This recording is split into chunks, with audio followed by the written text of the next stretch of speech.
Well, word coming out of the Middle East today that Iran is set to hold massive military drills this weekend. State TV announcing 8,000 troops will take part in the war games and will show off Iran's jet fighters, drones, and defense systems. Leland Vittert in our Middle East Bureau with more. Leland?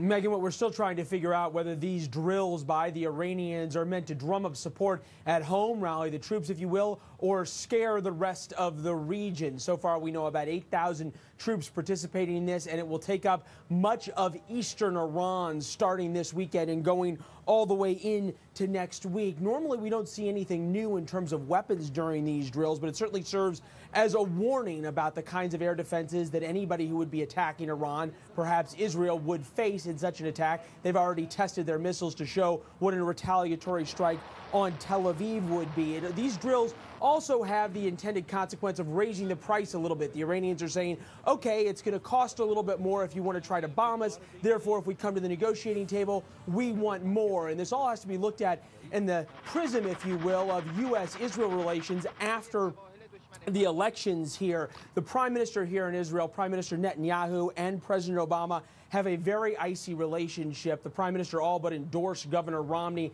in the past election, and there's been a lot of fear here that now a second-term President Obama will take a much tougher line against Israel when it comes to Iran, when it comes to the Palestinians. There has been some vocal, hostile, very negative reaction here by Israeli politicians to President Obama's re-election, and there's a lot of anger at the prime minister for making Israel and the United States' support of Israel a partisan issue, a political issue during the presidential election. And just to give you a kind of a sense of how it looks from here, somebody who's very keyed into the U.S.-Israeli relationship told me that President Obama is going to eat, quote, grilled Bibi for lunch, referring to the prime minister's nickname come Inauguration Day. Megan, back to you. All right, Leland. Well, we just heard that Iran is set to flex its military muscle by conducting massive war games this weekend.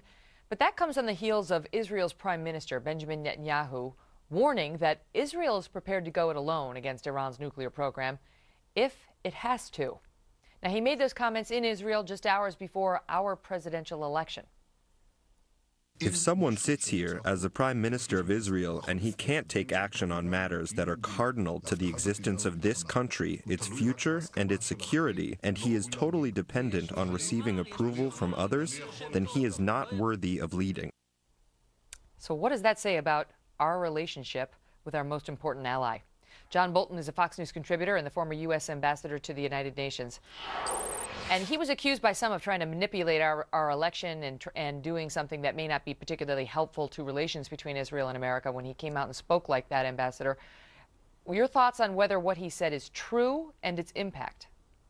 Well, I think he certainly believes it's true, and I think most Israelis do as well. I mean, the timing was certainly provocative in a way, but Netanyahu didn't say anything different than what has been at the base of Israeli national security doctrine since the modern state of Israel was founded in 1948, is they don't depend on anybody else. Having seen the consequences of waiting for their friends to come to the aid of the Jewish people in Europe while the Holocaust was going on, Israeli national security doctrine is we will defend ourselves at the last line. So I think what Netanyahu was trying to say was he's not going to ask Mother May I from the United States whether it was Romney or Obama fundamentally. What level of concern do you think is appropriate now that we're in sort of Obama 2.0 with respect to our foreign policy on Israel and Iran? Because you had been sounding alarm bells about how the sanctions weren't going to do it. Iran is moving towards a nuclear bomb, and if we don't step up the sanctions severely or do something else, you know, they're going to wind up with the nuke, or Israel's going to act militarily. Where do you see us now? Well, I don't think anything has changed just because of our election on Tuesday. I think the most likely outcome in the Middle East remains that Iran will get nuclear weapons unless Israel or the United States acts militarily.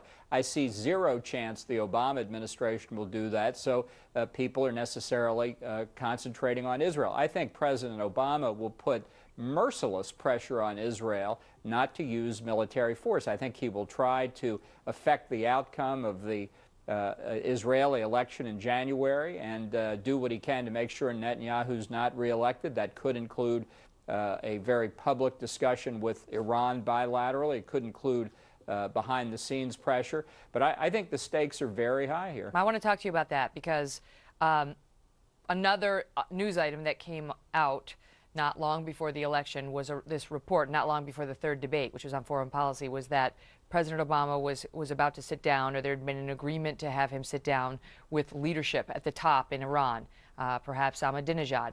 And the White House denied that report. It was in the New York Times, and then we didn't really hear anything more about it. But this is something Obama ran on the first time around. Remember, I mean, he was said in the debate with Hillary Clinton that I believe we should have one-on-one talks with our adversaries, including Iran. So what, now that he's in his second term, doesn't have to face re-election, what do you think the likelihood is that President Obama does that?